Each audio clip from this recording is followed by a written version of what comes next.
Hi students, today we're going to cover the second part of our lecture for this module that is on adolescent health development. So adolescence is a very interesting time of development. You have increasing responsibility during this time, but you're still under parental control. And unfortunately, there has not been a lot of research within the previous century on the adolescent health development. However, we see that changing in the last 30 years, or there is an emergence of this data and knowledge and information on adolescents' health. So again, adolescence is a very interesting time of development. You have increasing responsibility while you're still under parental control, and overall, you can mark this era of your age as a time of turbulence, which is both universal and biological. So we see that the same kinds of events occurring throughout the world, and it is also related to your own biology. And for our lecture today, we're going to focus on three main phases of adolescence. The first one being conflict with parents, the second one being mood disruptions, and the third one being risky behavior.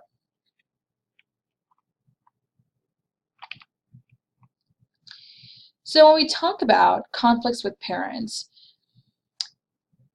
there is inherent conflict between the child's need for independence and an increased frustration on the parental side with, demand for respect for their views and for their rules. So this basically lays down this foundation for a conflict that starts to begin in early adolescence phase. We start to see an increase in frequency. And as the child reaches during the mid-adolescence phase, marked by the age between 15 to 17, we see that conflict increasing not just in frequency, but also in intensity. So it's high intensity, so there are heated arguments, and the number of times that those arguments occur, so frequency as well.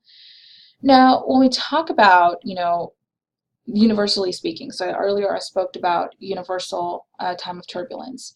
It is quite variable depending on the culture, the traditions, and what side of the globe you're looking at. So conflict with parents, generally speaking, are more common to the Western world, and specifically between two roles, particularly between mothers and daughters. If you also know, those are the same genders with two different roles, so one is playing the role of the mother and the other is playing the role of the daughter. And conflicts do tend to increase when the adolescents are involved or have other mood disorders. Now, the conflict again increases, just to recap, the conflict increases during the early adolescence, right? But it is high during the mid-adolescence. And it often leads to symptoms of depression, substance usage, so experimenting during that with the substances, whether it be alcohol or drugs that occurs during the teenage years, leading to substance abuse as well. And we also see a mental maturation that occurs earlier for the adolescent females during this time period, specifically between the mother and the daughter. So when we talk about those three things, they're specifically correlating to the relationship between mother and daughter. The conflict with parents doesn't necessarily mean a complete destruction of the relationship or, degradation of the relationship. In fact, the relationships are still very positive between the adolescent and their parents. And even though, there's increase in conflict, the relationship is generally very positive with attachment and affection for and respect for the common core values that have been developed during the early years. And, much of this conflict is definitely stressful for both parties. But in general, it's a very good preparation for the adolescents to step into the adulthood when things may not necessarily go your way every single time. So it's a good preparation for adulthood. Let's look at some of the causes of conflict. Earlier when I talked about this need for independence and that giving rise to frustration and lay down of new rules, increased rules from the parental side, it applies to some of the common topics that occur during the adolescence age. So romantic relationships, budding romantic relationships, social relationships, dating rules, and an example of that would be putting a curfew and setting those parameters, those boundaries, and really renegotiating those boundaries at the home for the child. Curfew is a child's, or I keep saying child, but adolescent's way to express their need for independence, for their own time, and having that regulation and rule in place is the parental control of the adolescent's time. This type of conflict can definitely have a positive impact on adolescents because it allows them to assert themselves, to renegotiate their own boundaries, which is again another good preparation for adulthood. And it's also a good experience for the parents where they may have to renegotiate things and things may not necessarily go their way as they have been in the previous years. The conflict with parents can really be summarized through this particular infographic here. So I really like this, and I want you to pay close attention to it. This line right here represents conflict. And on this part right here, what we see is labeled as early adolescence. So this is the early adolescence age period, and this is the late adolescence age period. If you notice right here, during the early adolescence, as I spoke earlier, there is conflict that starts to increase. So you see this line that is going up and up and up, right? So the conflict will start to increase, and that impacts the relationship between the adolescents and the parent, where there's a decreasing closeness. Now, as the adolescent reaches the middle part right here, so middle adolescence between the age of 15 to 17, you do see the conflict that has increased in frequency and intensity, and a further decreased closeness in the relationship and the time spent together. And we commonly see it when teenagers do not want to spend as much time with their parents and want to be more around their friends and their peers. Perhaps there is a difference of opinions, and all of that leads to that less time that is spent together. As the adolescence gets older, so during late adolescence, we see again decline in the number of conflicts. So there is less conflict. It's also less volatile, so there's less heated argument. And overall, we see this development of egalitarian views. What do I mean by that? So the term egalitarian really means relating to or believing in the principle that all people are equal and deserve equal rights and opportunities. Over here, we express that through having that right to be able to express your opinion and being okay with differences of opinion. So let's talk about mood disruptions. That's our second focus for this lecture. Adolescents do report, more extreme and greater numbers of mood fluctuations, and all of that can be labeled through this phase that is called deflation of childhood happiness. The age of childhood, what exactly does it mean as far as happiness is concerned? Well, that's tied in with this lesser amount of responsibility and stress, whereas as you get older, during the adolescence, you have higher expectations, and that could be tied in due to several different things.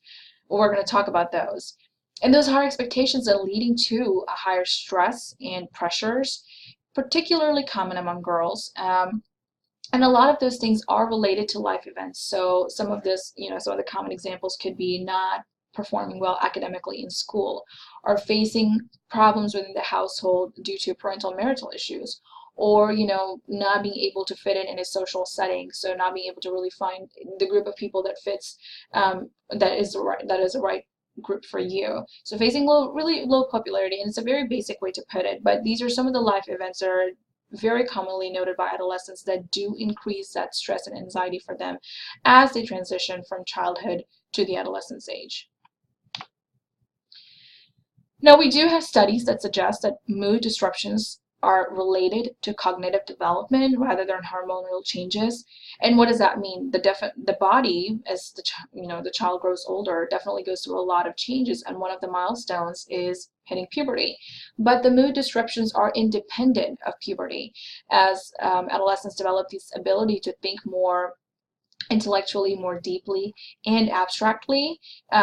They're able to differentiate between things, and things don't really appear as very black or white, and they're able to think more within the gray lines.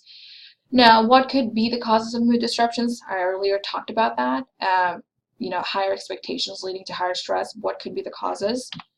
Some of those causes are, facing the symptoms of depression, in addition with other mental and environmental stressors that significantly contribute to mood disruptions. It could be parental marital problems, academic performances in the school, social pressures to try on several different things, to be able to engage in risky behaviors, to be able to engage in substance usage, to be able to engage in relationships that may not be very healthy for the adolescents. So there are several things that are going on that could add to those symptoms of depression and anxiety.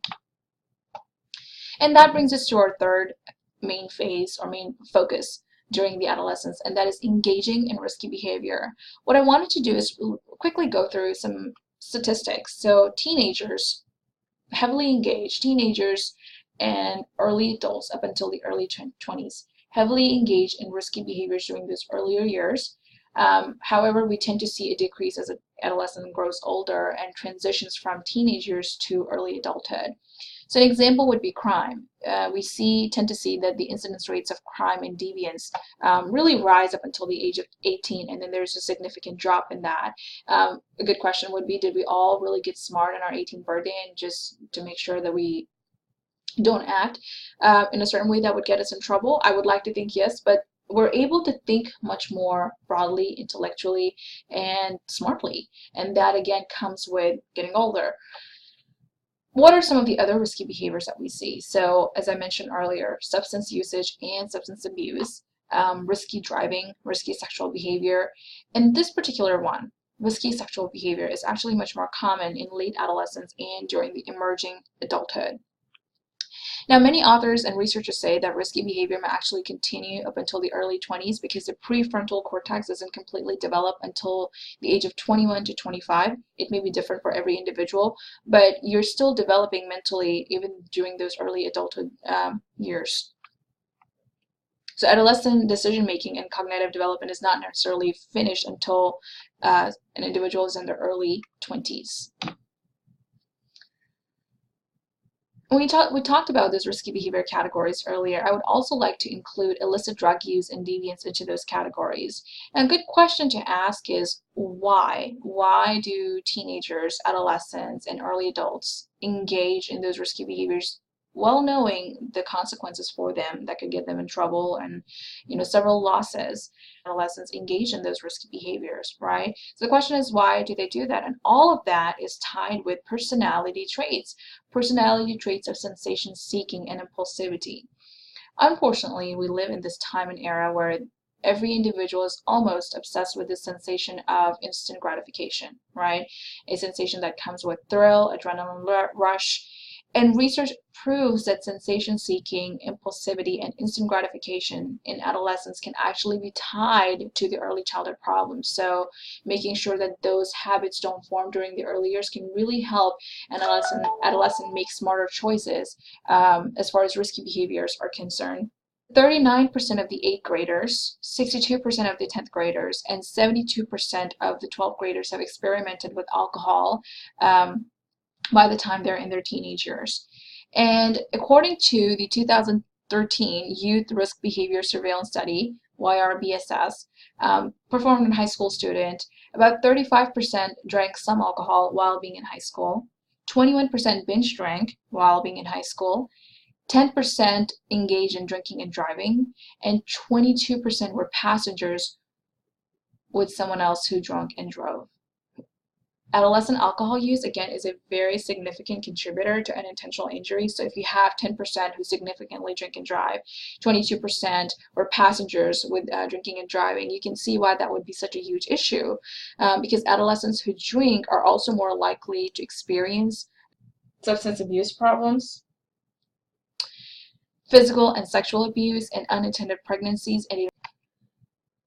So when we talk about the sexually risky behavior, I wanted to elaborate a little bit more upon parental communication with the adolescents and how that can be really fruitful in better behaviors and better choices. So much to the surprise of pop culture, parental influence is still quite strong during adolescence, despite the common belief that peers gain that influence over the parents during the teenage years.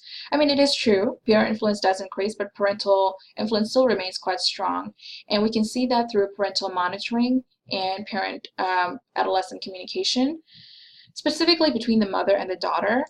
And you can see that when the adolescent engages in more smarter choices and smarter behaviors, they're more responsible, they're depicting more responsible behavior, sexually speaking. They're able to use contraceptives and condoms, and they're able to also develop communication with the partner with what's comfortable, what's not comfortable, as far as sexual health is concerned.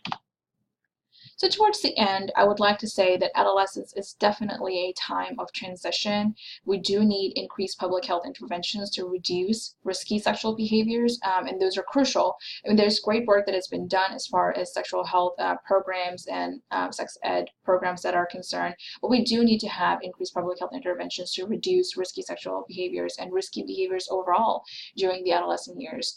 Also, we need additional research on what is normative development during adolescence, as we found out through recent research that mood disruptions are not necessarily part of puberty, but they're actually correlated with the cognitive development. So we need more research like that. This week, make sure that you have started your work on the health planning document. Make sure that you are engaging with your groups. The group project workshop was for my spring semester, but make sure that you have gotten in touch with your group members through my SFA, through D2L, and you have started to set some timelines, some deadlines for working on the project together. Again, this is an online course, so you don't really have to meet face to face. You can use different apps, WhatsApp, GroupMe, whatever it is that you choose, texting, but making sure that you have initiated that contact and that you're maintaining that contact. And I would suggest that before the end of the week, you have deadlines set up and in place to work on the planning guide, and you complete that by the end of the weekend so that next week you can ask me questions on that and are ready to submit it on Thursday. We also have supplemental reading articles that are posted on D2L, and there's a supplemental video posted that discusses obesity disparities based on ethnicities that has been posted on D2L as well. Tomorrow we'll have our lecture on parenting styles and discipline, and then we'll next week get into maternal and paternal health as well. That's all I have for you. Have a great day, and I'll have another lecture ready for you tomorrow.